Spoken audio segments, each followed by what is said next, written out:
আসসালামু আলাইকুম, ডি-ডিজাইনের পক্ষ থেকে সবাইকে স্বাগতম। আজকের ভিডিওতে আমরা কথা বলবো ব্যাকগ্রাউন্ড রিমুভ নিয়ে। যে কোনো ধরনের ছবির ব্যাকগ্রাউন্ড রিমুভ করা যায়। একসময় দেখা যেত যে শুধু ব্যাকগ্রাউন্ড রিমুভ করে অনেকেই অনেক টাকা পয়সা ইনকাম করেছে। আমরা কোনো দোকানে যেতাম, একটা ছবি তুলতাম, ওইটার ব্যাকগ্রাউন্ড রিমুভ করতো এবং রিমুভ করে একটা ব্যাকগ্রাউন্ড বসাই দিয়ে আমাদেরকে ছবিটা প্রিন্ট করে দেওয়া হতো। আমরা মনে করতাম ওই মানুষটা অনেক কাজ জানে এবং অনেক কঠিন বিষয় এটা ব্যাকগ্রাউন্ড রিমুভ করা। কিন্তু বর্তমান সময়ে আপনি চাইলে আপনার নিজের মোবাইলে, আপনার স্মার্টফোনে আপনি ব্যাকগ্রাউন্ড রিমুভ করতে পারবেন। সেটার জন্য আপনার থেকে কোনো ধরনের কম্পিউটার বা ল্যাপটপ, ডেস্কটপ কোনো কিছুর প্রয়োজন নেই। যদি আপনার হাতে শুধু একটা মোবাইলই থাকে তাহলে আপনি খুব সহজে আপনার যে কোনো ছবির ব্যাকগ্রাউন্ড রিমুভ করতে পারবেন। আপনার কোনো ধরনের সফটওয়্যার দরকার নেই, কোনো কিছুর দরকার নেই। যদি কম্পিউটার থাকে তাহলে ফটোশপ, ইলাস্ট্রেটর এগুলোর কোনো দরকার নেই। আপনি জাস্ট ক্রোম ব্রাউজার বা যে কোনো একটা ব্রাউজার ওপেন করবেন আপনার মোবাইলে বা ডেস্কটপে। আমি আমার ডেস্কটপে আমার ব্রাউজার ওপেন করতেছি, আমি আপনাদেরকে দেখাবো যে কীভাবে করতে হবে। ক্রোম ব্রাউজার ওপেন করলাম। ওপেন করার পরে আমি লিখব যে removebg, এন্টার দিলাম। removebg দেওয়ার পরে দেখেন আমার এখানে চলে আসছে রিমুভ ব্যাকগ্রাউন্ড, একটা ওয়েবসাইট। আমি আমার ডেসক্রিপশন বক্সে দিয়ে দিচ্ছি এই লিঙ্কটা। আপনাদের মোবাইলেও সেম এই জিনিসটা আসবে, বা আপনার মোবাইল থেকে যে কোনো ব্রাউজারে গেলে মোবাইল অপশন দেখাবে এরকম। এখানে দেখেন যে দুটো option, upload image or drop A file. আপনি চাইলে এখানে ড্রপ করতে পারেন, যে একটা ছবি নিয়ে টেনে এখানে বসাই দিতে পারেন, বা আপলোডে ক্লিক করে একটা ছবি আপলোড দিতে পারেন। এরপরে নিচে লেখা আছে পেস্ট ইমেজ অর ইউআরএল। একটা আপনি চাইলে আপনার যদি ছবি ড্রাইভে থাকে তাহলে ওই ছবির ইউআরএলটা আপনি এখানে Ctrl+B আমরা যেভাবে পেস্ট করি স্বাভাবিক এভাবে পেস্ট করে দিলে ব্যাকগ্রাউন্ড রিমুভ করে দেবে, অনেক সহজ। তো আমি আপলোড ইমেজে দিলাম। আপলোড ইমেজে আমি আমার ডেস্কটপে, যে আমার ফাইল এখানে ডেস্কটপে আমি একটা ইমেজ রাখছিলাম আগে থেকে, আমি ওইটা সিলেক্ট করলাম। সিলেক্ট করার পরে ওপেন দেওয়ার পরে দেখেন, ওপেন দেওয়ার পরে আমার ছবিটা দেখাবে এখন যে ব্যাকগ্রাউন্ড একদম নেই।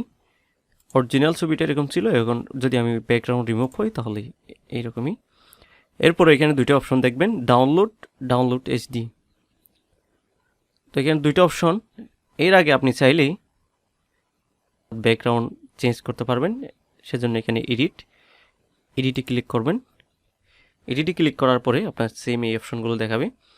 যে দেখেন আপনার যে ইমেজটা ছিল, এই ইমেজের যদি আপনি ব্যাকগ্রাউন্ড রিমুভ করতে চান তাহলে এখানে ব্যাকগ্রাউন্ড, আর যদি কোনো কিছু দেখবেন যে মাঝে মধ্যে আপনার হয়তো এখানে কোনো কিছু একটু থেকে গেছে, তাহলে সেটার জন্য এটা ব্যবহার করতে হবে এরেজার এবং রেস্টোর মানে আপনি পুনরায় আগের যে আপনার ছবিটা ছিল এরকম যদি ফিরিয়ে নিয়ে আসতে চান এটাও করা যাবে।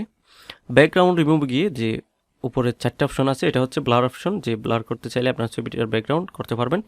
এরপরে অপশনটা হচ্ছে দেখেন এখানে কিছু ব্যাকগ্রাউন্ড দেওয়া আছে, আপনারা চাইলে এখান থেকেও ব্যবহার করতে পারেন। দেখেন অনেকগুলো ব্যাকগ্রাউন্ড দেওয়া আছে, আপনার যেটা ইচ্ছা সেটা দিতে পারেন। জাস্ট ক্লিক করবেন, সাথে সাথে চেঞ্জ হয়ে যাবে। দেখেন একদম বোঝাই যাচ্ছে না যে এটা আমি এডিট করছি এরকম।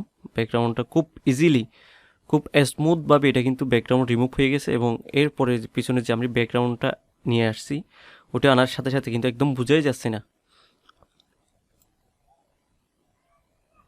এরপর অপশনটা হচ্ছে আপলোড ব্যাকগ্রাউন্ড। আপনার যদি আগে থেকে একটা ব্যাকগ্রাউন্ড থাকে আপনার মোবাইলে তাহলে আপনি চাইলে ওই ব্যাকগ্রাউন্ডটাও নিয়ে আসতে পারবেন।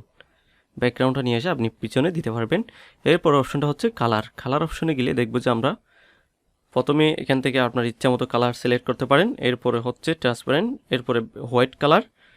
তো আমরা স্বাভাবিক যে ছবিতে কালারটা ব্যবহার করি সেটা হচ্ছে বেশিরভাগ হোয়াইট, এবং এরপর হচ্ছে যে ব্লু কালার, আমরা এই ধরনের ছবির ব্যাকগ্রাউন্ডে ব্যবহার করি বেশিরভাগ। তো আপনার ছবিটা আপনি এভাবে ব্যাকগ্রাউন্ড দিয়ে ডাউনলোড অপশনে ক্লিক করবেন। দুইটা অপশন আসবে, শেয়ার ইমেজ এবং ডাউনলোড ইমেজ। আপনি ডাউনলোডে ক্লিক করবেন। আমার ডাউনলোড হয়ে গেছে, আমি এই ছবিটা ওপেন দিলাম। দেখেন এখন আমার ছবিটা ওপেন হয়েছে। খুব স্মুথভাবে আমার ব্যাকগ্রাউন্ডটা রিমুভ হয়ে আমার ইচ্ছা মতো যে আমি কালার একটা ব্যাকগ্রাউন্ড দিয়েছি ওইটা শো করতেছে। তো আপনারা এটা চাইলে আপনাদের মোবাইলেও করতে পারেন, একবার ট্রাই করে দেখেন। অবশ্যই আমি মনে করি খুব সহজেই আপনারা করতে পারবেন। ভালো থাকবেন, আল্লাহ হাফিজ।